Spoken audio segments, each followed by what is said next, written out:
Correct. దేవునికి స్తోత్రం. హల్లెలూయా. కాబట్టి నేను బ్రాహ్మణ వంశములో జన్మించిన వాడను, హరిదశ గోత్రానికి చెందిన వాడను. మా నాన్నగారు సంస్కృత పండితులు, మా అమ్మ తెలుగు పండితులు. వారి కడుపున పుట్టిన ఏకైక కొడుకుని మా అక్క పుట్టిన 9 సంవత్సరాలకు నేను పుట్టడం జరిగింది. నేను పుట్టగానే మా అమ్మ చెప్పున పడ్డది, అనారోగ్యం బాగుంది. నేను పుట్టడమే 5 కిలోలు పుట్టింది. 5 కిలోలు పుట్టింటాడు మనసు. కాబట్టి 5 కిలోలు పుట్టే లోపల మా అమ్మ కడుపునే బల్ల అనేది ఆ కాలంలో వచ్చిందంటే, అప్పుడు ట్రీట్మెంట్ లేదు కనుక దానికి కడుపు ఆయాసకరంగా ఉంటుంది. కాబట్టి నన్ను ఎత్తుకోలేదు. 5 కిలోలు బరువు ఇతర మొయలేక నాకు పాలు కూడా ఇచ్చేది కాదు. ఆ విధంగా నేను పెరగడం జరిగింది. నేను పుట్టిన ఒక 1.5 years ఉండొచ్చు నా వయసు. తెలియదు, నాకు అంత స్ఫూర్తి. ఆ టైంలో మా అమ్మగారు చనిపోయారు, కాలం చేశారు. మా నాన్నగారు చిన్నప్పటి నుంచి సంస్కృత పండితుడు కనుక నన్ను కూడా అదే దైవ భక్తిలో బ్రాహ్మణ సాంప్రదాయాలు పెంచుతూ వచ్చాను. నేను కూడా అలానే పెరుగుతూ వచ్చాను. చిన్నప్పటి నుంచే పురస్కారాలు, యజ్ఞాలు, యాగాలు చేసుకుంటూ పెరిగేవాడిని. అలా నేను పుట్టడం 5 కిలోలు, పెరుగుతున్నా కూడా అట్లనే పెరుగుతూ వచ్చాను. వెయిట్ కూడా పెరిగాను. ఇట్లా పెరుగుతున్నా, ఇట్లా కూడా పెరుగుతుంది. కాబట్టి అది నేను 7th క్లాస్కి వచ్చే లోపల 114 కిలోలు అయింది. 114 kgs. 114 కిలోలు అంటే చిన్నపాటి డ్రమ్ అన్నది, చిన్నపాటి డ్రమ్ లా ఉంది. ఆ విధంగా నా జీవితం ఉండేది. అది 7th దాకా బాగా చదివాను. ముందు బెంచ్లో కూర్చునేవాడిని. సార్ ఏదడిగినా ఫస్ట్ నేనే ఆన్సర్ ఇచ్చేవాడిని. క్లాసులు అందరికీ దెబ్బలు పడేవి. పిల్లలు క్లాస్ కొట్టే దెబ్బలు పడుతున్న పోతే నా లోపల పడుతున్నాను. నాకు అన్ని సబ్జెక్టుల మీద చాలా ఇష్టం. కానీ నాకు నచ్చని సబ్జెక్ట్ ఏదైనా ఉందంటే ఇంగ్లీష్. నాకు ఇంగ్లీష్ అంటే కోపం. ఎవరు దాన్ని పెట్టకపోయింది, మన భాష కాదు, మనం కాదు, ఊరికి దీంట్లో పెట్టి మనం చంపుతాం దీన్ని బట్టి అని కోపం వచ్చింది ఇంగ్లీష్ అంటే. అన్ని సబ్జెక్టులు 90-95 ఉంటే ఇంగ్లీష్లో మాత్రం 50. ఏదో సబ్జెక్టు కాబట్టి చదివేవాళ్ళు. కాబట్టి నేను చదివే విధానం బట్టి నా తోటి స్నేహితులు దెబ్బలు పడేటి. అయితే నేను హెవీ దొడ్డు ఉండదు. 114 కిలోలు అంటే ఏంటంటే అన్ని బయట పడేటి, ఎగుతుంటే అన్ని ఉగేటి, ఎగుతుంది. అటువంటి స్థితి నా. అయితే ఆ టైంలో నా స్నేహితులందరూ కూడా నన్ను ఏం చేశారంటే, నాకు ఒక చిన్న పిలుపు ఉండేది. నాకు ఉంటుంది సాంప్రదాయాలు కూడా ఉండేది.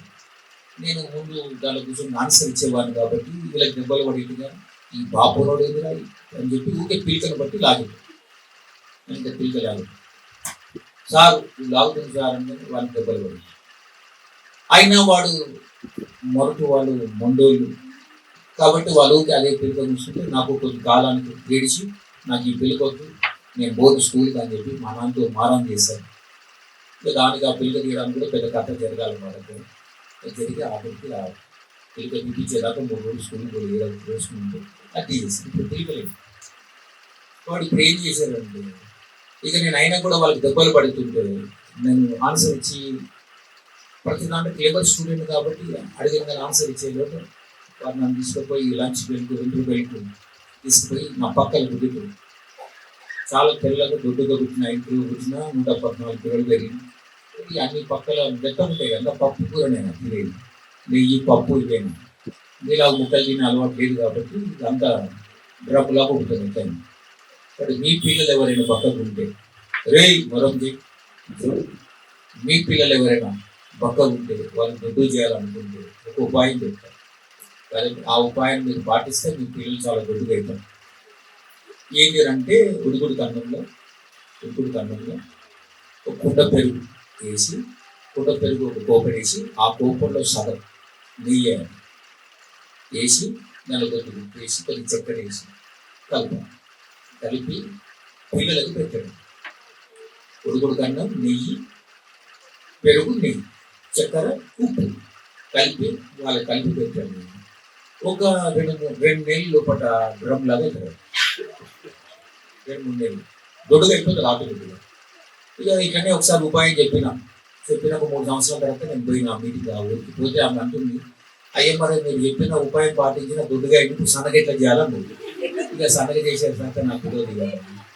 నుదుగా చేసేది తెలుసు. కాబట్టి ఆడపిల్లలకు బాగా పెట్టండి, బాగా నుదుగు చేయండి. ఎందుకంటే అత్తగారి దగ్గర ఎట్లా పక్కన పెట్టండి. హల్లెలూయా.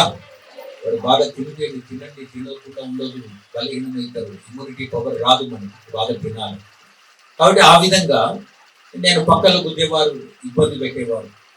నేను మా నాన్న చెప్పి కొడుతున్నానంటే స్కూల్ దగ్గర అట్నే అవుతుంది లేను అని అందరూ కూడా నన్ను ఆ స్థితి నాకు వాడికి తెలియదు. నేను 7th పాస్ అయ్యాను బాగా అందరికీ నుంచి.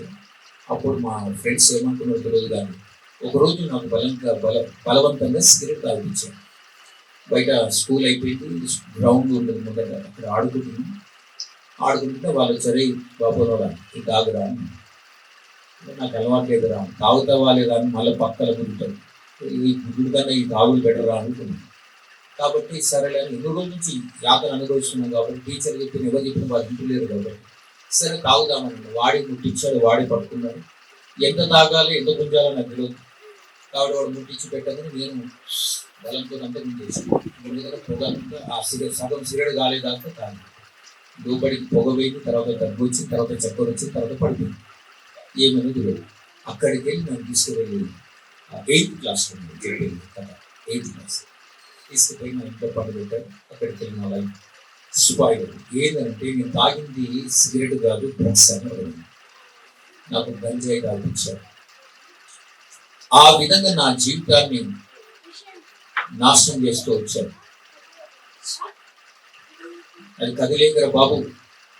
కాబట్టి ఆ విధంగా నా జీవితాన్ని అంతా డ్రగ్స్ అలవాటు. పాపం అనేది ఎదుట రావాలంటే ఇల్లంతా నాదే అంటారు, కానీ నా జీవితంలో కూడా పాపం వచ్చింది డ్రగ్స్ రూపకంగా. అంటే గంజాయి అవుతుంది, నల్ల మందు, బ్రౌన్ షుగర్ ఇవన్నీ కూడా అటాక్ అవుతుంది. అది లేకుండా నేను బ్రతకలేను. అది లేకపోతే నాకు షేకింగ్ అవుతుంది, షివరింగ్ అవుతుంది. కాబట్టి ఆ విధంగా వణుగులు వేస్తుంది నా జీవితంలో. నేనేం చేయాలో అర్థం కాని పరిస్థితి, షేకింగ్ అయ్యి వణిగిపోతున్నాను, పడిపోతాను. అది లేకపోతే నేను బ్రతకలేననే స్థితికి వచ్చేసాను. ఆ విధంగా ఆ పరిస్థితుల్లో నేను సతమతం అవుతున్నాను. ఇక మా నాన్న తెలియదు నేను ఏం చేస్తున్నాను. 10th, 8th, 9th, 10th మామూలుగా పాస్ అవుతూ వచ్చాను.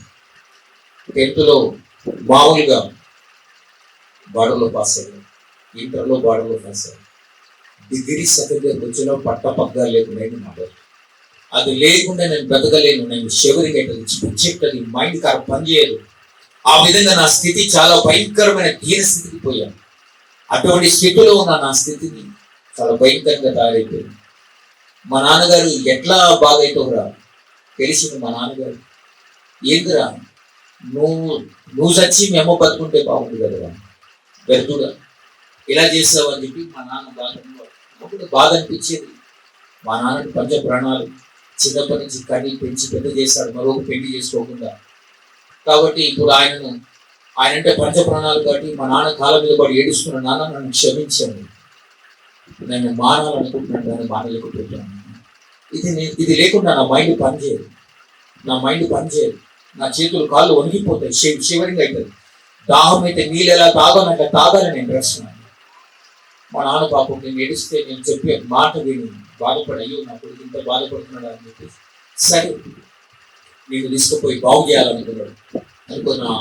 నన్ను పట్టుకొని కాశీకి తీసుకువెళ్ళాడు, తిరుపతి తీసుకువెళ్ళాడు, పుణ్యక్షేత్రాలను తిప్పాడు. అక్కడ ముందు ఇక్కడ ముందు అన్ని ముందు అన్ని చేశాడు. ఆ పూజ కార్యక్రమంలో బాగుండేవాడు. పూజ అయిపోయిన వెంటనే తాగాలి, అది లేకపోతే పిచ్చిపోయింది. అది నా లోపల ఆవరించి ఉన్నది మొత్తం, దానికి నేను బయటికి రాలేకపోతున్నాను. ఇన్ని పూజలు పురస్కారం చేసిన అయినాను మారడం లేదేమో రాదు, మారాలని ఉంది కానీ మారలేకపోతున్నాను. అప్పుడు మా నాన్న ఏం చేయాలి అర్థమైతే లేదు.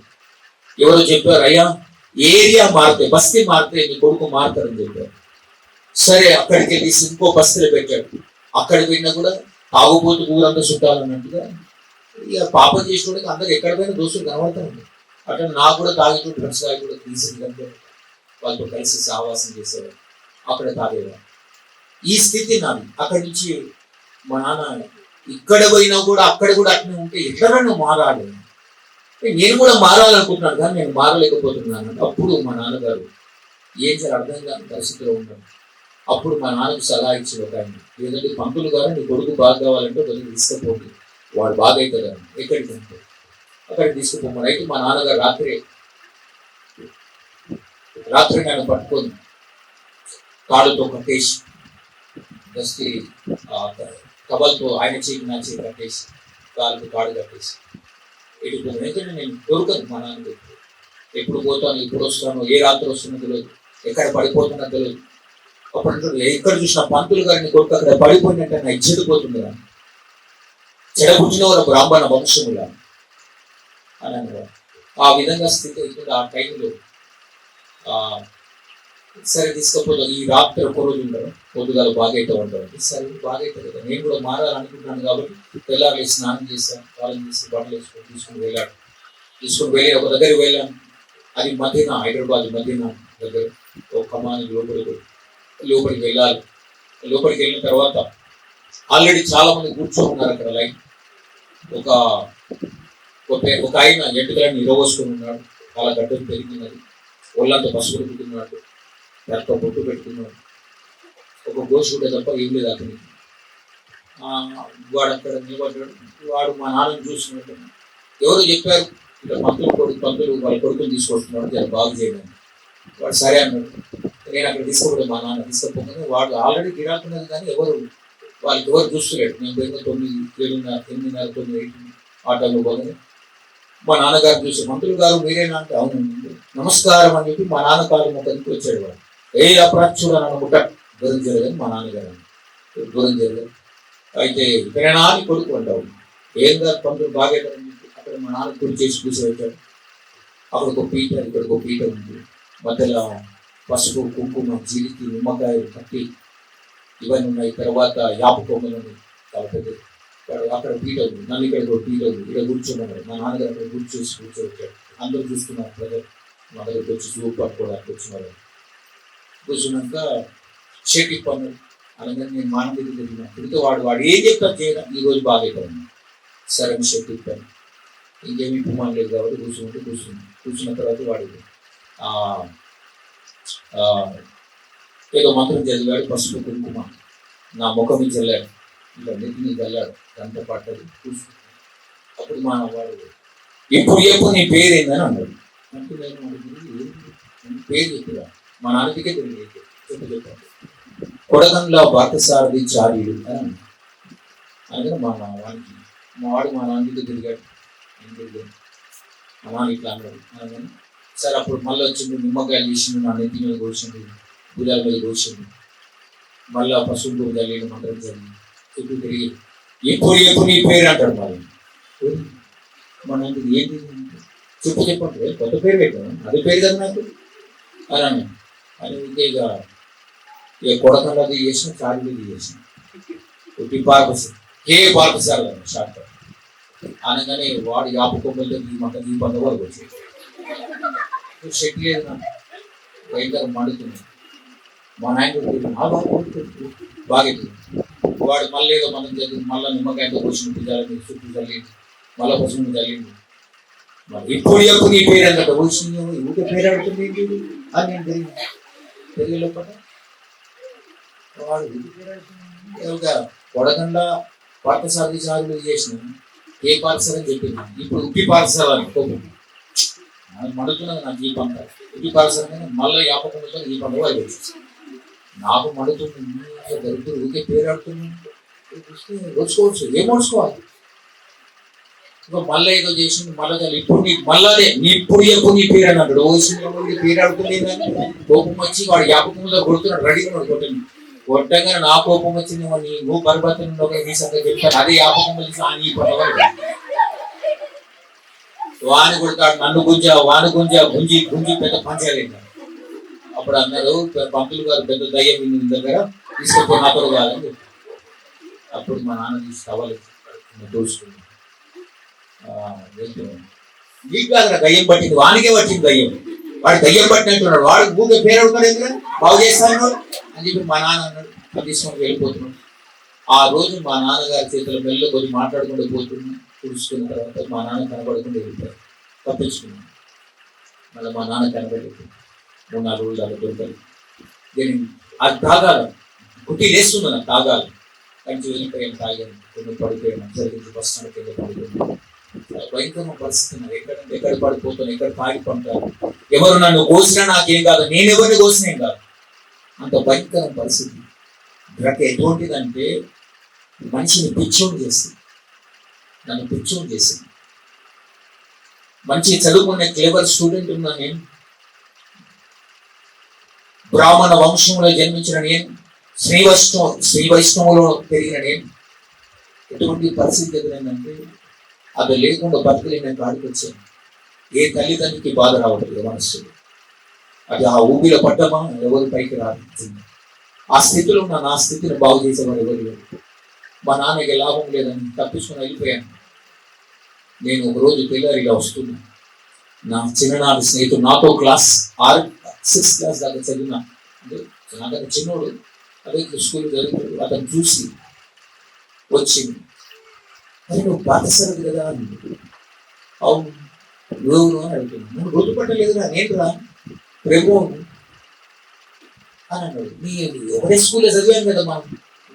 ఓ నువ్వా, వాడు ఏది ఇంత పక్క చేయను. నేను దొడ్డుకున్న 114 కిలోలు ఉన్న నేను ఈ డ్రగ్స్ తాగడం వల్ల బొక్క మీద తోలు మాత్రం దిగిపోయింది, కండలన్నీ దిగిపోయింది. అది నేను తాగి మజాజ్ చేస్తున్నా అనుకున్నాను, కానీ అది నన్ను తినేస్తున్నా నాకు అర్థం కాదు. అన్నం ఉండదు, ఆకలి ఉండదు, తప్పిక ఉండదు, దాహం అయితే అదే తాగాలి, ఆకలి అయితే అదే తాగాలి, అన్నం తినేది లేదు. ఆ విధంగా డ్రెస్ తాగి నా జీవితం అంతా నాశనం చేసుకున్నాను, బొక్క మీద తోలు మాత్రం దిగిపోయింది. అతను నన్ను చూసి నేను అతను ముందు తాగుతున్నాను, డ్రెస్ ఇది తాగడం వల్ల లంగ్స్ ఖరాబ్ అయితే, హార్ట్ ఖరాబ్ అయితే, లివర్ ఖరాబ్ అవుతుంది, చెడిపోతావు, నాశనం అయిపోతావు అని.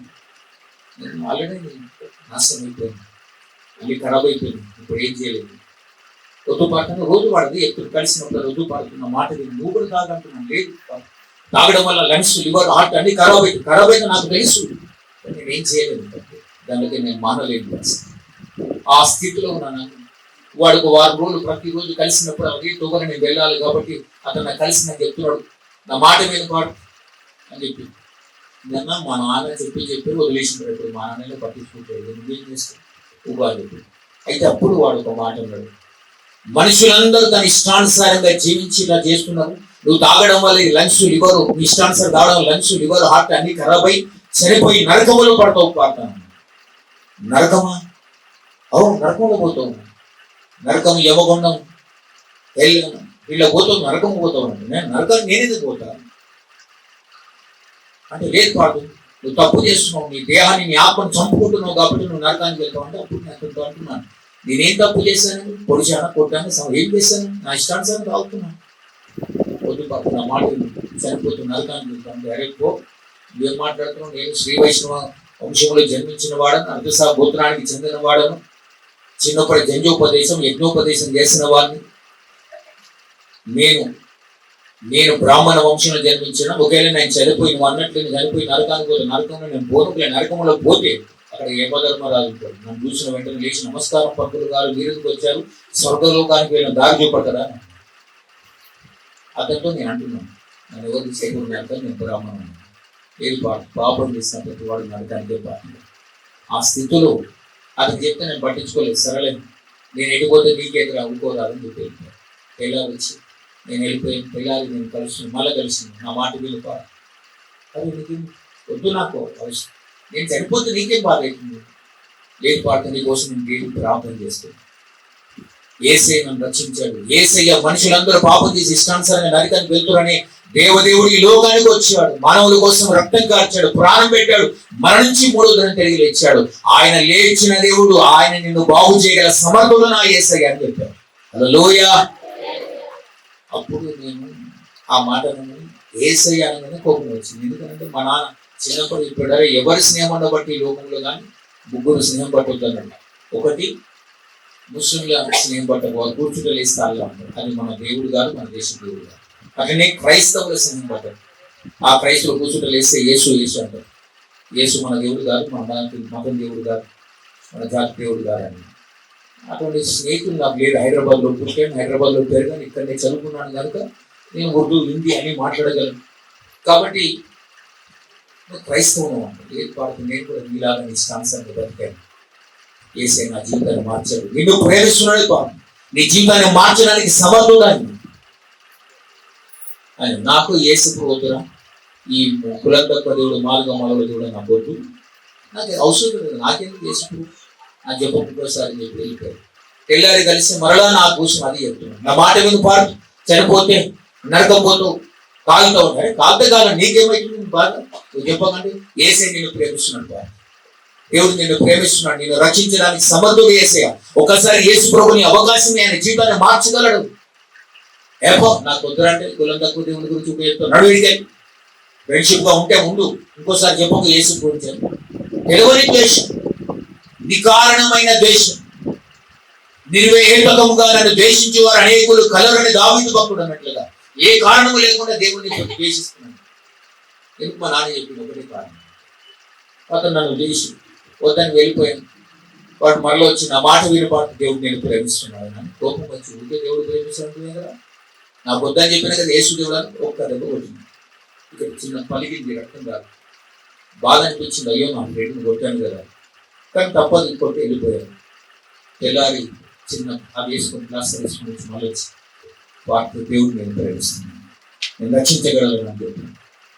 అప్పుడు అనిపించింది ఆమె నిజంగా దయ్యం పట్టుకుని పిచ్చండి వీళ్ళతో అని చెప్పి కోపం వచ్చి సార్ నాకు అవసరం లేదు, నీ దోస్తు వద్దు, నీ ఫ్రెండ్షిప్ పోదని వెళ్ళిపోయాను.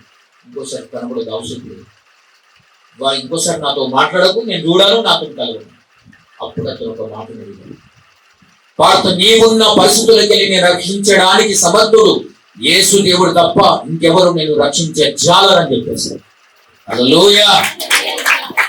ఆ రోజు నేను తప్పించుకొని వెళ్ళిపోయాను. ఇక వాడు అక్కడికి వెళ్ళి కనపడుతుందంటే ఇక తప్పించుకుంటాను, అమ్మ పట్టుకుంటూ వదిలేడు రమ్మల్లా ఏదో చెప్తాడని వాడిని తప్పించుకొని తిరిగాను, కానీ సృష్టికర్తను తప్పించుకోలేకపోయాను. ఆయన చేతి నుంచి ఎవరు తప్పించలేదు. కాబట్టి సకల బ్రహ్మాండాన్ని నిర్మించిన నిర్మాణకుడు ఆయన చేతి నుంచి ఎవడు తప్పించుకోలేడు. ఆయన నన్ను చూస్తున్నవాడు, గమనిస్తున్నవాడు, నా స్థితిని మార్చగల సమర్థుడు. ఈ రోజు నీ స్థితిని కూడా మార్చగలడు. చాలా మంది అనుకుంటారు దేవుడు నన్ను చూస్తున్నాడా, చూసి ఏం చేస్తాడని అని అనుకుంటున్నాం.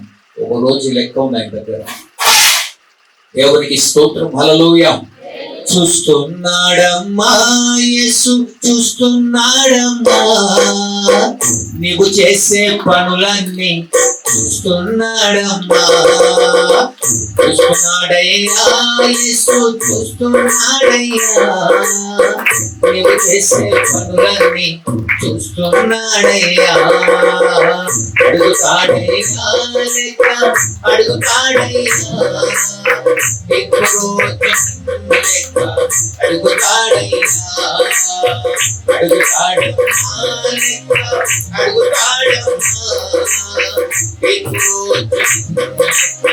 అడుగుతాడయ్యా చీకట్లు చేశారని కన్నెవరు చూశారని చూసిన నాకేమని ఎవరేమి చేస్తారని, చీకట్లు చేశారని కన్నెవరు చూశారని చూసిన నాకేమని ఎవరేమి చేస్తారని, విర్రవీగుతున్నావా చెడ్డ పనులు చేస్తున్నావా, విర్రవీగుతున్నావా తప్పు పనులు చేస్తున్నావా, చూస్తున్నాడమ్మా యేసు, చూస్తున్నాడమ్మా, నీవు చేసే పనులన్నీ చూస్తున్నాడమ్మా, చూస్తున్నాడయ్యా యేసు, చూస్తున్నాడయ్యా, నీవు చేసే పనులన్నీ చూస్తున్నాడయ్యా, అడుగుతాడమ్మా లెక్క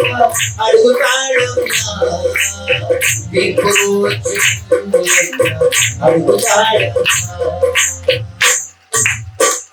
హల్లెలూయా.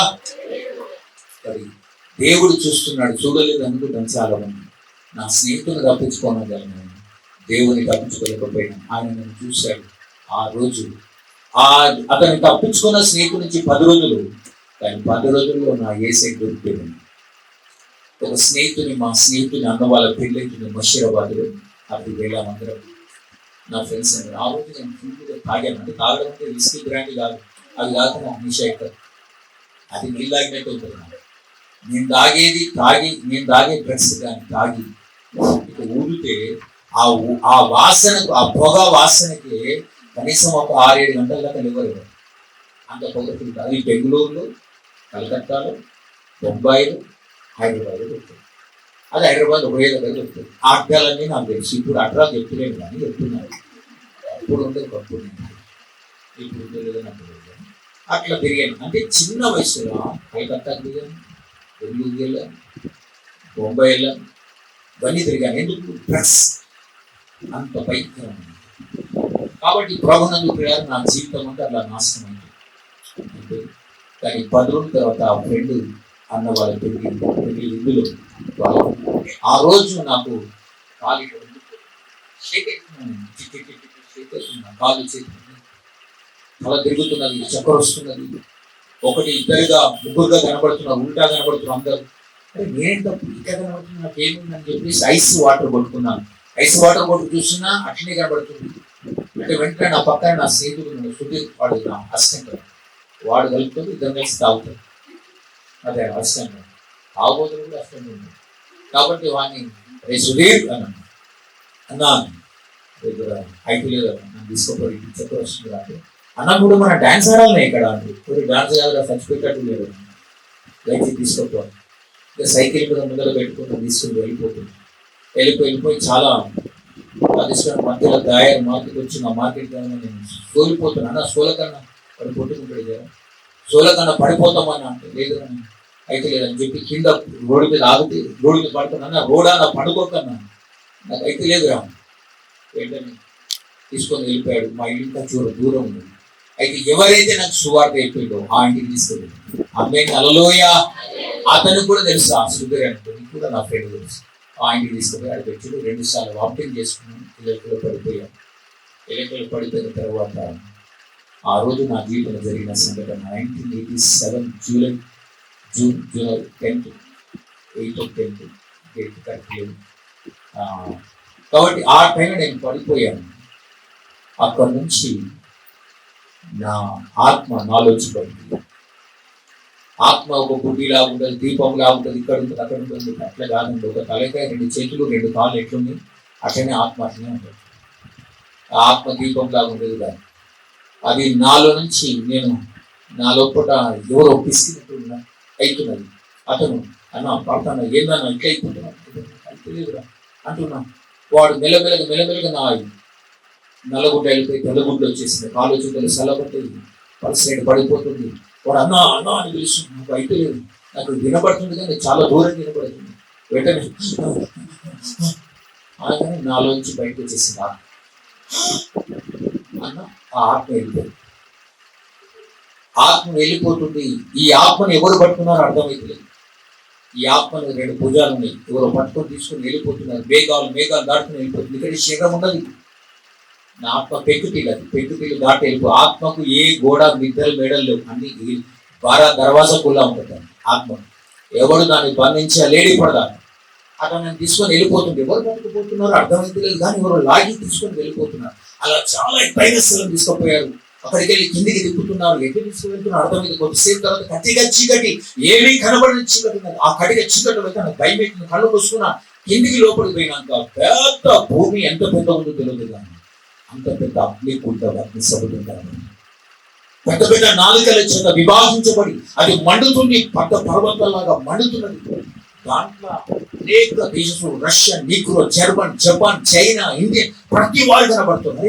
ఇప్పుడు రష్యా వాడు, చైనా వాడు, ఈ నిగ్రో వాడు, ఇండియన్ వాడు, వీళ్ళందరికీ ఇది ఉన్నారు. ఒకరి దేశస్తులు, అందరు దేశస్తులు వచ్చి ప్రపంచంలో ఉన్న వాళ్ళందరికీ ఉన్నారు. ఏంటి కథ అని చూస్తున్నాడు. దాని అందరూ కాలుతా ఉన్నారు, వేదన పడుతున్నారు. ఓ బగబగా మండుతుంది వారి జీవితాల్లో. దాంట్లో అన్యాయం, ఇది అన్యాయం, కాల్చిపోతున్నారు. అయ్యో మాకు సాయం చేయండి, ఓ దేవా సాయం చేయండి అని అరుస్తున్నారు. పళ్ళు కొరుస్తున్నారు, కేకలు వేస్తూ ఉన్నారు. ఓ భయంకరమైన అంతా ఊసిపోతా ఉంది.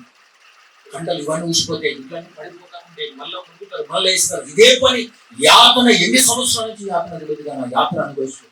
అందుకే నేను చూస్తుంది ఇదేం తప్ప, ఏం లోకం వీటికి ఎవరు తీసుకొచ్చారు నాకు అర్థమైతే కొద్దిసేపు కన్ఫ్యూషన్ ఉన్నాయి. ఎవరు తీసుకొచ్చారు ఇక్కడ నేను పడేశారు, నన్ను ఎవరు పడేసారు అర్థమైతే. కొద్దిసేపు తర్వాత నాకు మంటలు స్టార్ట్ అయినాయి. నేను కూడా మంటలు రక్షించడానికి నేను భావిస్తున్నా. పైకి చూస్తే ఎవరు కనబడతలేదు, అగాధం ఏం లేదు కానీ పైకి చూస్తారు. రక్షించండి, అన్యాయం ఇది, మాకు సహాయం చేయండి అని అంటున్నారు. ఎవరు సహాయం చేసుకోలేదు. ఆ విధంగా నేను కాలడం మొదలెట్టిన మంటలు కాలిపోతున్నాను. అయ్యా ఎవరు రక్షిస్తారా నాయన, ఏంటి ఏ లోకం ఏంటి, ఎవరు తీసుకొచ్చారు ఇక్కడికి అని అనుకుంటున్నాను. ఈ లోకం ఏదో అర్థమవుతుంది. అయితే ఒక వ్యక్తి ఎవరు పట్టించుకోరు, ఎవరి బాధ అంటారు పట్టించుకోడు. అక్కడ ఒక వ్యక్తి నన్ను గమనిస్తున్నట్టు అతని దగ్గరికి వెళ్ళాను. ఇక్కడ మునిగి అక్కడ తేలాను. అన్నా ఇదేంటిదన్నా, ఇదేం లోకం అన్నా అని అడుగుతున్నాను. ఇది తెలియదా అన్న ఇది. ఆ వ్యక్తి నన్ను తెలుగులో మాట్లాడుతున్నాడు. అర్థం రియాలిటీ నేను వెళ్ళి చూసాను, ఆత్మ అనుభవించిన అనుభవం ఇది. అయితే అక్కడ ఏంటిదన్నా అంటే అతను మాట్లాడుతున్నాడు. ఏమని మాట్లాడుతున్నాడు, ఇది యమగుండం, ఇది నరకం, ఇది హెల్ అని 3 భాషలు చెప్పాడు. నరకమా, యమగుండమా, హెల్లా, ఇక్కడికి ఎందుకు వచ్చానంటే ఇక్కడికి వచ్చుడేంటి, పాపం చేసిన అందరు ఇక్కడికే వస్తారు. నేనేం పాపం చేశాను, నేనేం తప్పు చేశాను. ఆ వ్యక్తిని అడుగుతున్నాను, ఏం తప్పు చేశాను, ఏం తప్పు చేసింది, పాపం చేసిన ప్రతి వాడి ఇక్కడికి రావు. నేనేం పాపం చేసినాను, నేనేం పాపం చేయలేదు. నేను చిన్నప్పుడు బ్రాహ్మణ వంశంలో జన్మించిన వాడు, అర్థసార గోత్రానికి చెందిన వాడు, ధన్యోపదేశం యజ్ఞోపదేశం చేసిన వాడిని, ఇవన్నీ యొక్క 18 లాగా చెప్తున్నా అతనికి. ఇవన్నీ చేశాను. నేను బ్రాహ్మణుని, ఇక్కడ యమధర్మరాజుతో పిలువని నేను మాట్లాడతాను అంటున్నాను. ఎవరు ఇక్కడ ఎవరు లేదు, అందరు కాలేజీలో ఉంటారు ఇక్కడ. అమ్మాయి హల్లెలూయా. ఎవరు పట్టించుకుంటారు, నేనేం పాపం చేయలేదన్న. ఈ దేహం నీకు ఎవరిచ్చారు, అమ్మ నాయన ఇచ్చారు. వాళ్ళ కడుపులో అసలు నీ అమ్మ గర్భంలో వేసింది ఎవరు అని అడుగుతున్నా. ఆ పరమాత్ముడు నీ అమ్మ గర్భంలో వేసింది. నీ అమ్మ కూడా తెలియదు 2 నెలల తర్వాత నువ్వు పుడుతున్నాను. అప్పుడు వేసినది డేట్ ఆఫ్ బర్త్. కాబట్టి అప్పుడు గుర్తించాడు ఆయన ఇచ్చిన ఈ విత్తనాన్ని ఇంత పెద్ద దేవుడు ఇంత కాపాడి ఇంత పెద్దగా చేస్తే ఈ రోజు నీ ఇష్టానుసారాన్ని బట్టి తాగి తందనాలు చేసి నేను ఖరాబ్ చేసుకున్నావు కాబట్టి నువ్వు నరకానికి వచ్చినావు. అంటే నా ఇష్టానుసారం నేను బతకడం తప్ప, అంటే నా ఇష్టం నడవడానికి ఇక్కడ దేవుని ఇష్టంతో బతకాలి. నీ ఇష్టం కాదు ఇక్కడ చెల్లించి. దేవుడు నేను పంపించిన ఒక పర్పస్, ఒక పని కోసం పంపించాను. ఆయన ఇష్టం నెరవేర్చి ఈ లోకం విడిచిపోవాలి. హల్లెలూయా. అప్పుడు అతను మాట్లాడి నాకు అర్థం కాదు. నా ఇష్టంగా తాగి తమనం చేసిన తప్పేది నువ్వు చేసినావు కాబట్టి నరకానికి వచ్చింది. అప్పుడు అతను అంటే అట్లా అంటే అందరూ పాపులే అన్నారు. లోకంలో అందరూ పాపులే, ఏదో ఒక పాపం చేసి ఉంటారు. అందరూ పాపం, ఐఎస్ అందరూ పాపం, అందరికి నరకం తెచ్చుకోలేదు. కొందరు రక్షించబడి పవిత్రంగా ఉన్నారు. అదిగో అల్లదిగో అన్నారు. అక్కడ తెల్లని ఉత్సవం వేసిన అందరూ ముఖమంతా వెలుగుతో నింపబడ్డది. నోటి నిండా నవ్వున్నది. చేతులెత్తి హల్లెలూయా హల్లెలూయా స్తోత్రం స్తోత్రం స్తోత్రం అంటున్నారు. నేను వాళ్ళు ఎందుకు సంతోషంగా ఉన్నారు, మనం ఎందుకు ఇంత బాధపడుతున్న కారణం ఏంటిదంటే వారికి మనకు మధ్యవర్తి ఒకడే, యేసుక్రీస్తు నరుడైన దేవుడు అని చెప్పారు. హల్లెలూయా. యేసుక్రీస్తు అని చెప్పిన వెంటనే భూమి మీద నా స్నేహితుడు చెప్పిన మాట గుర్తొచ్చింది. ఇది కులం తక్కువ దేవుడు అనుకున్నాను, నా దేవుడు కాదు, నా దేశపు దేవుడు కాదు, నా మతం దేవుడు కాదు అనుకున్నాను. ఈయన కూడా యేసు దేవుడు అంటాడేంటి? అవునా నాయన, ఆయనే దేవుడు, ఆయనే రక్షకుడు. ఆయన రక్తములో కడగబడిన వాడే పరలోకానికి వస్తాడు. ఎందుకంటే నరకాన్ని అబ్బా ఎంత ద్వేషించిన యేసుప్రభువు నన్ను కొట్టాను, వద్దని చెప్పాను. ఒక్క అవకాశం ఉంటే బాగుంది కదా అనుకుంటున్నాను. నరకంలో ఇంకొక అవకాశం ఉంటే నాకు బాగుంది కదా, ఎంత పాపం చేస్తాను, ఎంత తప్పు చేస్తాను అనుకుంటున్నాను. కింద నా శరీరం పడుతుందా, స్నేహితుడు ఇంత పడుతున్నాను. అక్కడ నా స్నేహితుడు పిలుస్తున్నాడు, ఏదో దూరాన్ని పిలిచినట్టు అనిపిస్తుంది. అప్పుడు నా స్నేహితుడు ఎవరికి సువార్తిస్తున్నా ఆయన వచ్చేసారని వచ్చిన కాదు చూసినట్టు పడిపోయి ఏంటంటే డాక్టర్ తీసుకొచ్చారు. డాక్టర్ చూసినట్టు చెక్ చేసి అన్నాడు ఏమనంటే ఈయన లంగ్స్, లివర్, హార్ట్ అన్ని ఖరాబ్ అయిపోయింది. హార్ట్ బీట్ చాలా స్లో అయిపోయింది, పర్సెంట్ పడిపోయింది. నిమిషానికి 72 సార్లు కొట్టుకోవాల్సిన గుండె 50 సార్లు కొట్టుకుంటుంది. కాలు చేతులు చల్లబడ్డాయి. ఎవరు లేరా పెద్దవాళ్ళు, తీసుకోండి గాంధీ కానీ ఉస్మాన్ ఖాన్ త్వరగా తీసుకోండి. నాకు వినపడుతుంది, లైట్గా వినపడుతుంది. డాక్టర్ వెళ్తాడు, అతని పేపర్ తీసి బుక్ తీసి పేపర్ తిప్పుతున్నాడు. తిప్పి ఒక మాట చదువుతున్నాడు, నశించిన దాన్ని వెతికి రక్షించడానికి ఒక మనిషి కుమారుడు వచ్చాను, యేసు నామమున నా పేరును ఏదడిగిన చేశాను వాగ్దానం ఇచ్చావు. ఆ మాటలు ఏదో చదివి ప్రార్థన చేసిన యేసయ్య నా స్నేహితుడికి నీ సువార్త చెప్పని ప్రేమని చెప్పాను. అయ్యా నీ స్నేహితుడు మరణించడానికి వీలేదు, మరణమా రోగమా వీళ్ళని విడిచిపోవాలి ప్రార్థన చేస్తూ అయ్యా యేసయ్య ఒక్కసారి కనికరించి నా స్నేహితుల గురించి చెప్పు అని చెప్పి ప్రార్థన చేసి అతను చేయక తాకింది. ఇట్లా తాకిందో లేదో అగ్ని నుంచి నా ఆత్మపైకి లేచింది. హల్లెలూయా. ఒక వ్యక్తి బలంగా నా కోసం ప్రార్థన చేయడం వల్ల ఈరోజు బ్రతికి పడ్డది. అతను 1987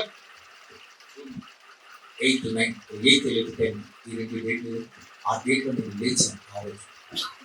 ఆ రోజు బ్రతుకున్నాను, ఇప్పటిదాకా బ్రతుకున్నాను. కారణం యేసు క్రీస్తు. నా స్నేహితుడి ప్రార్థన. నిజంగా నీకు అటువంటి స్నేహితుడు ఉందా? నీకోసం ప్రార్థన చేసేవారు, నీకోసం గోజాడేవారు, నీ గురించి విజ్ఞాపన చేసేవారు ఉన్నారు కదా. ఆ స్నేహితుడు నన్ను వదలకుండా కొట్టినా ద్వేషించినా నన్ను ప్రేమించాను. యేసు ప్రేమను చూపాడు. కాబట్టి ఆ రోజు దేవుడు కనుకరించి ఆ రోజు బతికాను. అక్కడికి వెళ్ళి దేవుని మార్గం వచ్చాను. అక్కడికి వెళ్ళి దేవుని తెలుసుకున్నాను. అసలు ఎవరు నన్ను బతికించడానికి ఈయనెవరు? నన్ను ఎందుకు ప్రేమిస్తున్నాడు? నేను ఆయన వ్యక్తిని కాదు కదా, ఆయన మతంలో పుట్టలేదు కదా, నన్ను ఎందుకు ఈయన ప్రేమిస్తున్నాడు? అసలు ఈయన ఎవరబ్బా అని నేను తెలుసుకోవడానికి 87 జూన్ నుంచి స్టార్ట్ చేశాను. తెలుసుకోవడానికి, అలా తెలుసుకోవడానికి ప్రయత్నం చేశాను. నేను దేవుడు అర్థమైంది, ప్రార్థన చేశాను, దేవుడు తెలుసుకున్నాను, దర్శించబడ్డాను. దేవుడు వెలిగించాడు, దర్శనం ఇచ్చాడు, నాతో మాట్లాడగలిగాడు. ఆయన స్వరం విన్నాను. 89లో దేవా నువ్వు ప్రకటించింది నువ్వు ఎవరు, యేసు దేవుడు అంటుంది. నేను వింటున్నా, చదువుతున్నా, నాకు అర్థమవుతుంది, కానీ నువ్వు ఎవరో నాతో మాట్లాడు, నన్ను ఎందుకు బతికించావు తెలియాలని అడిగాను. నువ్వు బాపంలో ఎక్కుంటారంటే కుటుంబంలో ఎక్కుంటారు. బాపంలో పొందుతారు, పట్టుకున్నంత కంటే పట్టుకుంటూ వదలలేదు. అడిగిన దేవుడు, దేవా నువ్వు ఎవరో నాకు తెలియవా, నువ్వు నన్ను బ్రతికించిన వాడు నీవైతే నాతో మాట్లాడు అని దేవుని అడిగాను. ఆ రోజు దేవుడు నాతో మాట్లాడి నన్ను బ్రతికించిందంటే ఇప్పటిదాకా బ్రతికే ఉన్నాను. హల్లెలూయా. 89లో ఆయన స్వరం విన్నాను, 90లో ఆయన సేవ సమర్పించుకొని 90 నుంచి సేవ చేస్తున్నాను. ఇది నా సాక్షి. 35 సంవత్సరాలు నా సుదీర్ఘ ప్రయాణం, ఎక్కడ అలసిపోకుండా, ఎందుకు తిరగకుండా, నాగడిపై చేవేసిన తర్వాత ఎందుకు దాన్ని తిరగకుండా ముందుకు వెళ్ళాను. ఇది నా జీవితంలో దేవుడు చేసిన ఒక అద్భుత సాక్ష్యం. దేవునికి స్తోత్రం. హల్లెలూయా. కాబట్టి ప్రభునందు ప్రియ దేవుని సంగమా, ఈ రోజున నా జీవితాన్ని మార్చగలిగిన దేవుడు నీ జీవితాన్ని కూడా మార్చగలిగిన. నన్ను ప్రేమించిన దేవుడు నిన్ను కూడా ప్రేమిస్తున్నాడు. అంతేకాదు అసలు మానవ జాతిని ప్రేమిస్తున్నాడు. ప్రతి వ్యక్తిని ప్రేమించే దేవుడు అని. వాడి ప్రభునందు ప్రియ దేవుని సంగమా, ఈ రోజున దేవుడు మనతో మాట్లాడదలుచుకున్న మాట అతి ముఖ్యమైనది, అతి గొప్పది. ఎందుకంటే బైబిల్ ఏమంటుందంటే దేవుడు ప్రతి వారిని ప్రేమిస్తున్నాడు, అందరినీ ప్రేమిస్తున్నాడు. ఏ స్థితిలో ఉన్నా, ఏ బాధలో ఉన్నా, ఏ వేదనలో ఉన్నా ఆయన నేను విడిచిపెట్టడు, మర్చిపోడు. ఆయన నేను గ్యారెంటీగా నేను ప్రేమిస్తాను, నేను పైకి వెళ్తాను. కానీ నువ్వు చేయవలసిన పని ఒకటి ఉన్నది. ఏం తెలుసది? యెషయా గ్రంథం 55వ అధ్యాయం 6వ వచనం. యెషయా గ్రంథం 55, 6వ వచనం.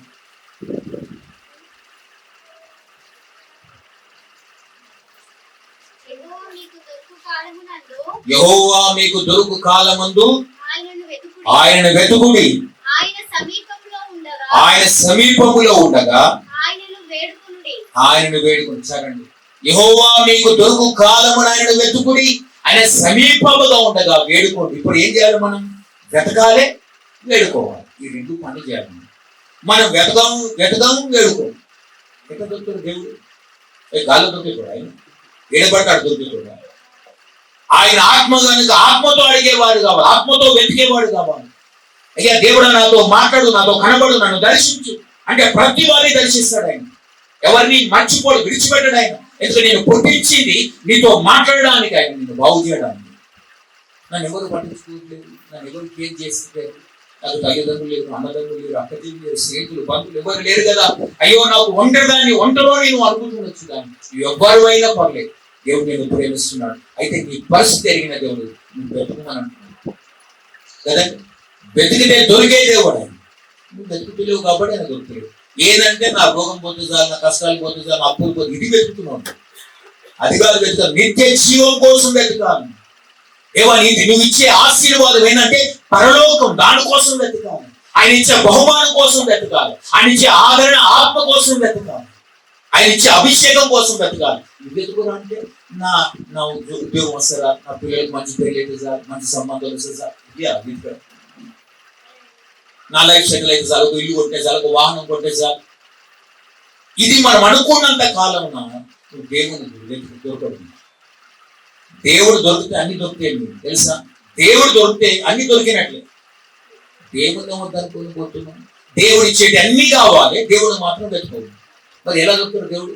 వాడు ఈ రోజు నా ప్రియ దేవుని బిడ్డలారా, దేవుడు మాట్లాడుతూ దేవుని వెతకడం రావాలి మనం.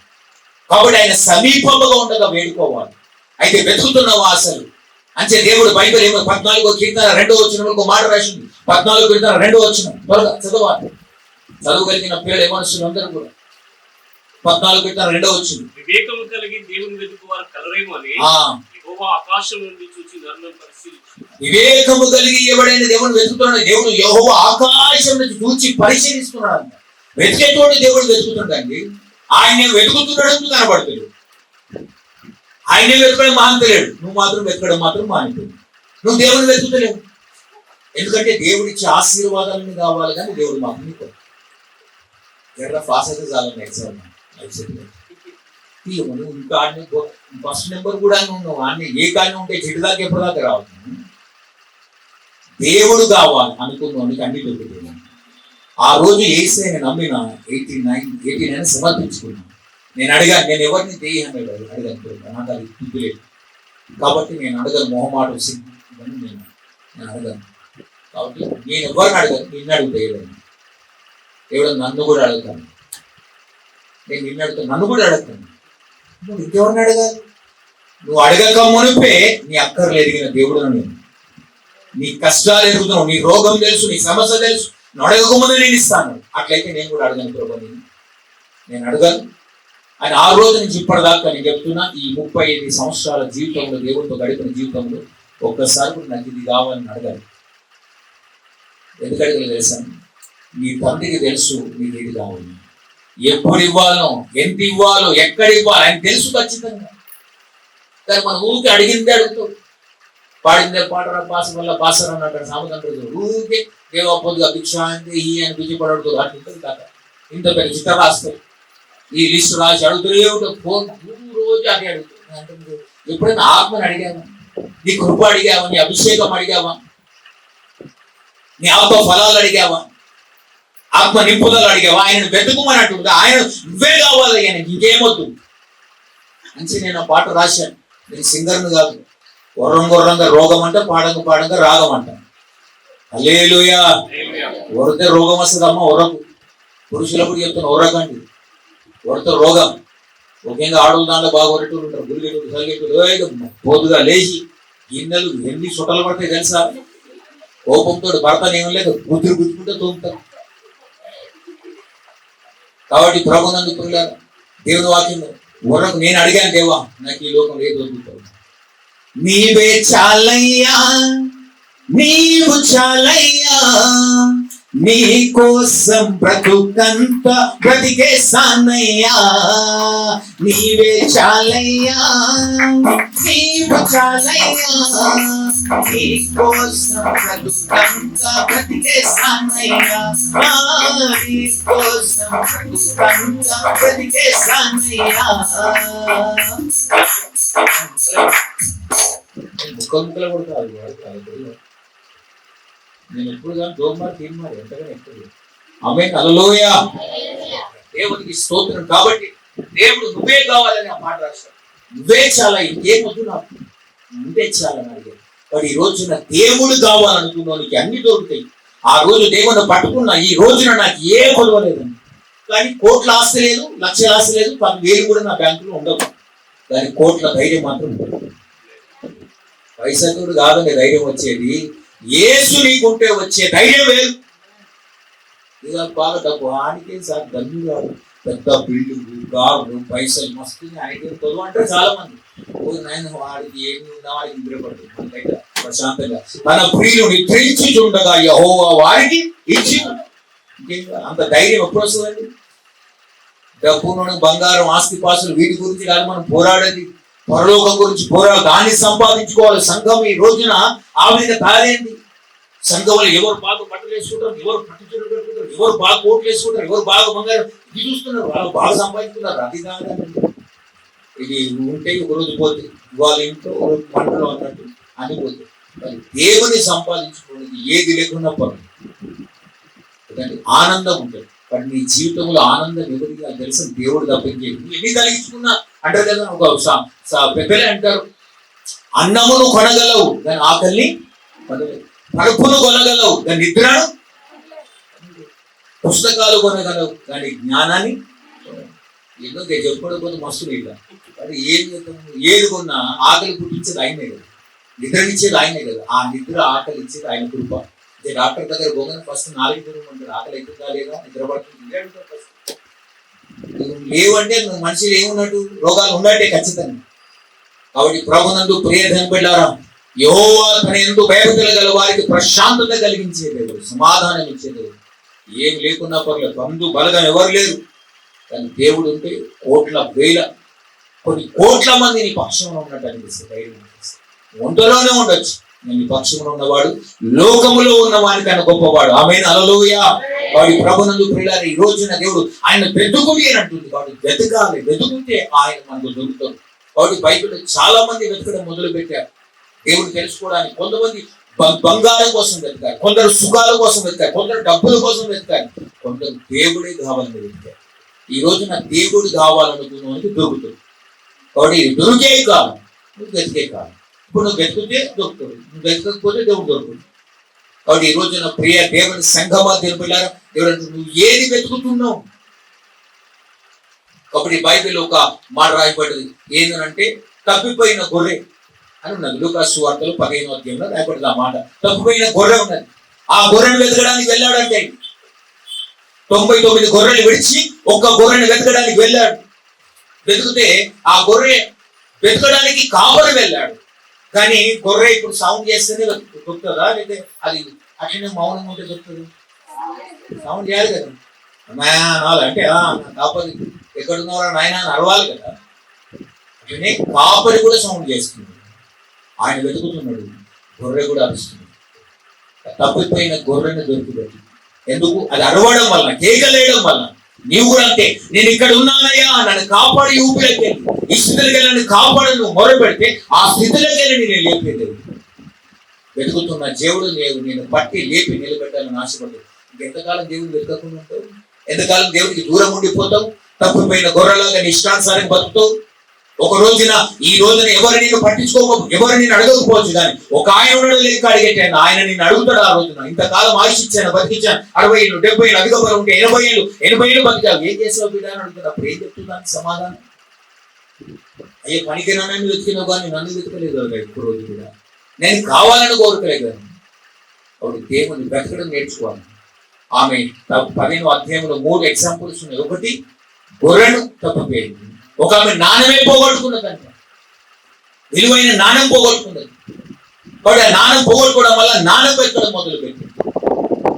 ఆ నాణ్యం పోగొట్టుకుంటుంది కాబట్టి నాణ్యం పోగొట్టుకుంటే దాన్ని వెతకడం మొదలు పెట్టింది. ఇక్కడ దీపం ముట్టించి ఇల్లంతా వెతికి ఊడ్చి అన్ని చేసినాక దొరికినాక ఒక నాతో సంతోషించి పోగొట్టుకున్న నా నాణ్యం దొరికిందని చెప్పి.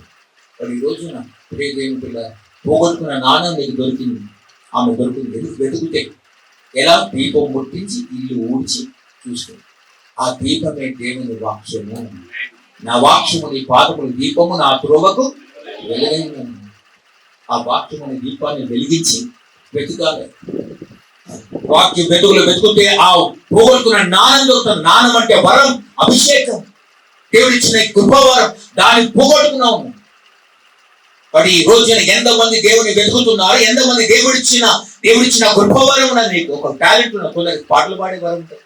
ఒక ఆమె సిస్టర్ పరిచయం చేసుకుంది బాగా, రోజు కుర్చీ వేయడం, పోయిపోవడం, దిగడం, రావడం, వండర్ఫుల్ సిస్టర్.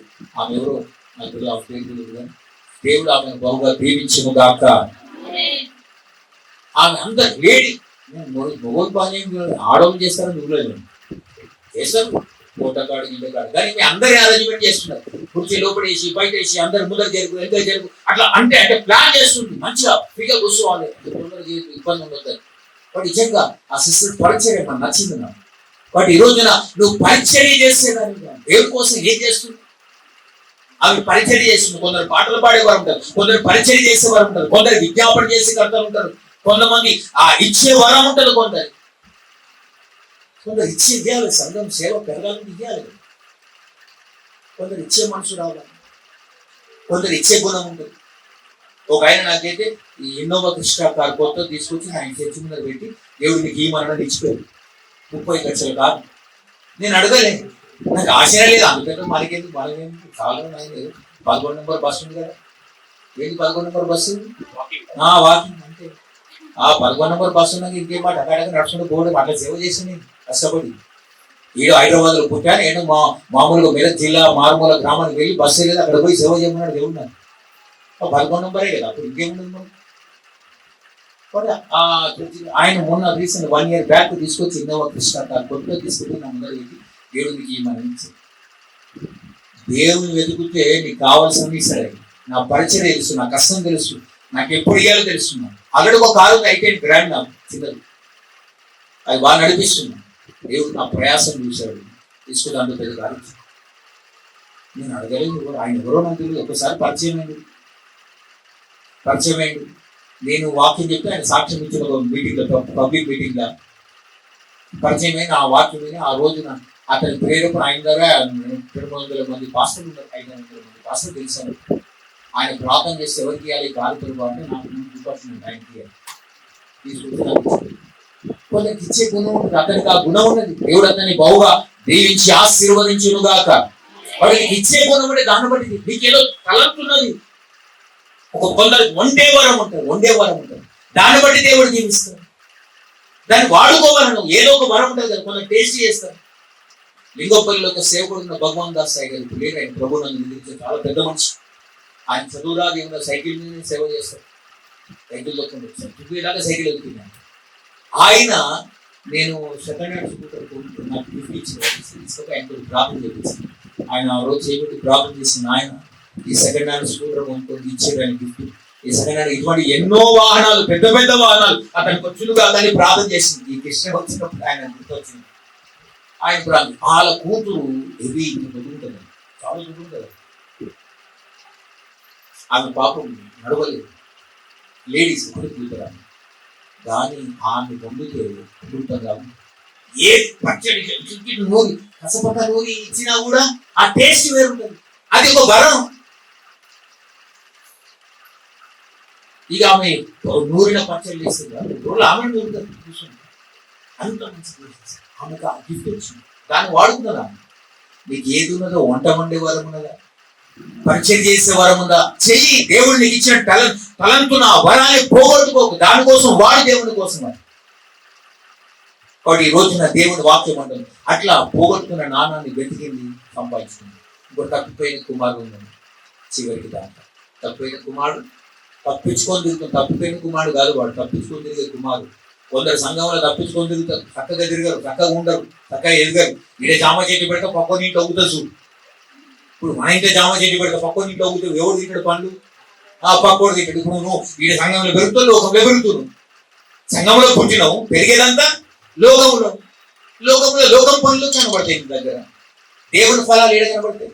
వాటి దేవుని కోసం బతకడం రావాలి. अरे एक दिन का जीने एक दिन मरने का है हर एक आदमी को, मगर यीशु का साथ जिएंगे. आमीन, హల్లెలూయా. కొంతసేపు కనబడి అందులో మాయమైపోయి ఊపిరి వంటి వాళ్ళం. దానికి ఇంకా జీవితం ఇంకేమో సాధించాలి, ఏదో చేయాలి, మస్తు కొనాలి, మస్తు ఏ అన్ని కొనేసి అన్ని వదిలి పెట్టుకోవాలి. ఖాళీ ఆశ ఆయా ఖాళీ ఆశ జాన పడేదా. ఉట్టి చేతులతో వచ్చిన ఉట్టి చేతులతో వెళ్ళిపోవాలి. ఏం తీసుకోపోవు. పోయినప్పుడు నీతి క్రియలు మంచి క్రియలు అవే తీసుకుపోతావు. వాడు దేవుడు లెక్కడుతాడు, ఏం చేస్తావు బిడ్డ ఇంతకాలం నా కోసం వచ్చావు. అప్పుడు దేవుడు అడిగినప్పుడు లెక్క చెప్పాలి. కాబట్టి నీ బ్రతుకు మార్చుకో, నీ జీవితాన్ని మార్చుకో. దేవుడు నిన్ను వెతుకుతున్నాడు, నువ్వు కూడా ఆయన వెతుకు. ఆయన నీకు దొరుకుతాడు. దొరికితే నిత్య జీవము దొరుకుతుంది అని బైబిల్ అంటుంది. ఆయన కనుగొనవాడు నిత్య జీవాన్ని కనుగొనమని అంటుంది బైబిల్. ఆయన కనుగొంటే జీవం వస్తుంది, కనుగొనకపోతే నష్టం వస్తుంది. అది కనుగొందాం. యేసుక్రీస్తు నామమున దేవుడు ఈ రోజున నిన్ను రక్షించి నీకు సమర్థమైన స్థితిని, నిత్య జీవాన్ని ఇవ్వాలని ఆశపడుతుంది. ఇంకెంతకాలం దేవుడికి దూరం అయిపోతావు ప్రియతమ పిల్లారా. సంఘములో ప్రార్థనలు లేపబడాలి, ఆరాధకులు లేపబడాలి, వాక్యం చెప్పేవారు లేపబడాలి, సువార్తలు లేపబడాలి, గాయకులు లేపబడాలి, వాయిద్యాలు వంచేవారు లేపబడాలి, సంఘములో ఉద్యోగం సాక్ష్యం ఇచ్చేవారు లేపబడాలి. అంతేకాదు సంఘం సేవకుల కోసం నిలబడేవారు లేపబడాలి. ఆ సేవకుని కంటే నాకైతే అనేది గాయగా వీళ్ళ కూర్చుంటా అని చెప్పి కూర్చోదు. నిలబడాలి. యేసునామమున మేమున్నాం అంత ధైర్యవంతులు కావాలి. యేసుని సంపూర్ణంగా నమ్మేవాడు పిలుపుడు కాలేడు. గుండెల ధైర్యం వచ్చేసేవాడు. నాకు పిలితనం లేదు. యేసు నమ్మకం చాలా పిలుపుడు, నమ్మినాక ధైర్యవంతులు అయిపోయింది. ఆమేన్, హల్లెలూయా. ఆ ధైర్యం అలా వస్తుందంటే పరిశుద్ధాత్మను పొందడానికి వస్తుంది. ఈనాడు సంఘంలో పరిశుద్ధాత్మ అలలాడడం లేదు, పరిశుద్ధాత్మ పొందడం లేదు. వ్యక్తిగతంగా ఆరాధించినప్పుడే ఆదివారమే పొందుతావు, తర్వాత మళ్ళీ ఆ రోజు నీ కోసం బతుకు. ఎవ్రీడే ఆయన కోసం బతకడం రావాలి. దేవుని కోసం ఆత్మ అభిషేకాన్ని పొందు, దాన్ని నన్ను నింపు, ఆత్మలో నింపు ప్రభు అని అడుగు. అప్పుడు దేవుడు నింపినాక నిన్ను బలమైన సాధంగా నిలబడతారు ఆయన కోసం. ఆయన కోసం ఒక చిన్న పని చేసిన బలా నమ్మకమైన మంచి కష్టం. ఆ పని చేయడానికి ఈ రోజు నన్ను పెట్టాను, నీవు నమ్మి పెట్టాను. చాలా ఇంతకాలం బతికింది ఈ లోకంలో ఎంజాయ్ చేసినాం. ఇప్పుడైనా యేసుకు నీ జీవితాన్ని అంకితం చేసుకో, నీ జీవితాన్ని మార్చుకో. దేవుడు నిన్ను వైపు వివేకం కలిగి ఎవడైనా వెతుకుతున్నాడని దేవుడు చూస్తున్నాడు. ఇంకెంతకాలం దేవుడి దగ్గరికి రాకుండా ఉండిపోతావు. తప్పైన గొర్రెను వెతికాడు, కానీ పోగొట్టుకున్న నాన్న ఆమెనే వెతికింది, దేవుడు వెతకాలి. తప్పైన కుమారుడు తండ్రిని వెతుకుతున్నాడు, కుమారుడు కూడా వెతుకుతున్నాడు. వాడు బుద్ధి వచ్చినప్పుడు నా తండ్రి దగ్గరికి వెళ్దాం అనుకున్నాడు. నీకు బుద్ధి వచ్చిందా? నీ జీవితం మార్చుకోవడానికి ఇష్టపడుతున్నావా? నువ్వు మానవ మనసు పొందడానికి ఇష్టపడుతున్నావా? దేవునితో అంటగట్టబడాలని ఇష్టపడుతున్నావా? ఇక రా, ఇప్పుడే దేవునితో సహవాసం చేయి.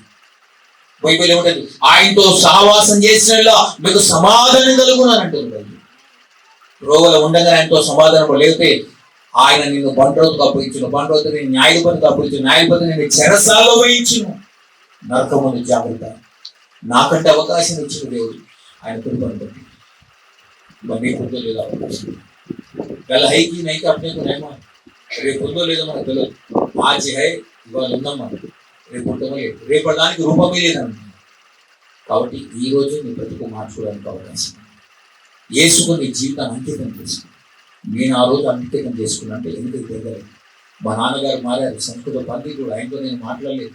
నువ్వు మాట్లాడే, నేను మాట్లాడితే అన్ని ప్రశ్న అడుగుతున్నాను. నువ్వు మాట్లాడు ప్రభావం, ఆయన మాట్లాడేది కాలం తర్వాత ఆయన మారేది క్రైస్తవ సమానం చేసిన రక్షించబడ్డారు. మా నాన్న, మా అక్కగారు, మా బావగారు, వాళ్ళ పిల్లలు అందరూ రక్షించబడ్డారు. మా బంధువులందరూ దేవుని ప్రేమ తెలుసుకుని తెలుసుకోలేదు. కానీ రెండరా బాబు దండం పెడతా ప్రార్థన చేసుకోవడం మా ఇంటికి అంటారు. వాడు ఈ రోజున దేవుని కృప చేత ఒక సాక్షిగా నిలబడగలిగాడు. ఈ రోజున ఇంకెంతకాలం దేవుని దూరం అయిపోతూ మనసు మార్చుకుందాం. ఇదే రక్షణ దినం, ఇదే మారు మనసు పొందాం. రేపు చూద్దామనుకో, రేపు చూద్దామని అనుకుంటే రేపటి దానికి రూపం లేదు. ఒక్క రోజుల రేపటి దినమున ప్రమాదం మంచుకొని వస్తే అప్పుడు ఏం చేస్తాం? ఉన్నప్పుడే, స్పృహ ఉన్నప్పుడే, తెలివి ఉన్నప్పుడే, పంచ జ్ఞానేంద్రాలు పనిచేసినప్పుడే నీ మనసు మార్చుకొని యేసు అంకితం చేసుకొని ప్రార్థన చేసుకున్నాం. కళ్ళు మూసుకుందాం. ప్రియ దేవుని బిడ్డలారా, ఇంకెంతకాలం దేవునికి దూరంగా అయిపోతున్నాం. దేవుడు ప్రేమ కలిగిన దేవుడు, ఇంకా అపారమైన ప్రేమ కలిగి నీ వైపు చేతులు చాపి దినవల్ల లోబడే ప్రజల వైపు ఆయన చేతులు చాపుతున్నాడు. ఒక మారు మనసు పొందే అవకాశం దేవుడు ఇస్తున్నాడు. నీ జీవితాన్ని మార్చుకున్న అవకాశాన్ని దేవుడు నీకు ఇస్తున్నాడు. దూరం అయిపోకు ప్రియ సోదరి సోదరి. ఎంతో కాలం దేవునికి దూరం దుఃఖ పెట్టావు. ఎంతకాలం ఎంతో దేవుని ఆశపరిచావు.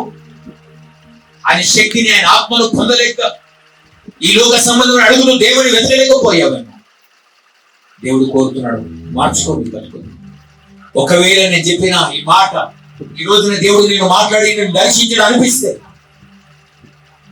నన్ను ప్రేరేపించాడు, నిజంగా నన్ను బలపరచడానికి దేవుడు చేస్తాడు అనిపిస్తే, ఎవరైనా కానీ ఇక్కడ కూర్చున్న వారిలో కానీ బయట ఉన్న వారు కానీ విని నిజంగా దేవుడు నాతో మాట్లాడాడని, నన్ను దర్శించాడని, నన్ను ప్రేరేపిస్తున్నాడని అనుకుంటే మీ చేయి పైకి తండ్రి కోసం నేను ప్రార్థన చేస్తాను. Hallelujah, hallelujah. Thank you sister, thank you brother, thank you Lord, hallelujah, thank you father. ప్రభువానికి వందనాలు. ఈ చేతులు ఇచ్చిన బిడ్డలను జ్ఞాపకం చేసుకోండి. ఈ వారి జీవితాల అద్భుతం జరుగునుగాక. చేతులు ఇచ్చిన ప్రతి వారి జీవితాల అద్భుతం జరుగునుగాక. వారి బంధువులు తిరిగిపోవునుగాక. వారికి ఇరుగాడి విపత్తుల సమస్యలు అయిపరచబడునుగాక. సాతాన వారి మీద ఎంత మాత్రం అధికారం లేదని ప్రకటిస్తున్నాను. హల్లెలూయా. నిత్య జీవాన్ని కలుగునుగాక.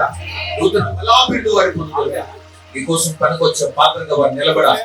ఆత్మ అభిషేకం చేయడానికి తీర్చి బలపరచు. సమస్త ఘనత, మహిమ, ప్రభావం నీకే. ఈ చర్చిలో చేతున్న ప్రతి బిడ్డ వారితో ప్రేరేపణ కలిగిన వారి జీవితంలో నీకోసం సంఘంలో ఉద్యోగం కలిగి నీకోసం వాడబడే పాత్రలుగా వారందరినీ నిలబెట్టు. నీకే స్తుతి. యేసు నామమున ప్రార్థిస్తూ వేడుకుంటున్నాము తండ్రి, ఆమేన్. ఇంతవరకు మన లోహిత్ క్రిస్టియన్ ఛానల్ను ఆదరించినందుకు ప్రతి ఒక్కరికి పేరు పేరున వందనాలండి. ఇంకా మన ఛానల్ని ఎవరైనా సబ్స్క్రైబ్ చేసుకోకపోయి ఉంటే కనుక వెంటనే సబ్స్క్రైబ్ చేసుకునండి. అలాగే మన ఛానల్ని లైక్ చేయండి, షేర్ చేయండి. అదేవిధంగా ఇంకా మీరు ఎలాంటి మెసేజెస్ కోరుకుంటున్నారో మాకు కామెంట్ చేయండి. అలాగే బెల్ ఐకాన్పై క్లిక్ చేయడం ద్వారా మన ప్రతి వీడియో కూడా డైరెక్ట్గా మీకు నోటిఫికేషన్ రూపంలో వస్తుంది.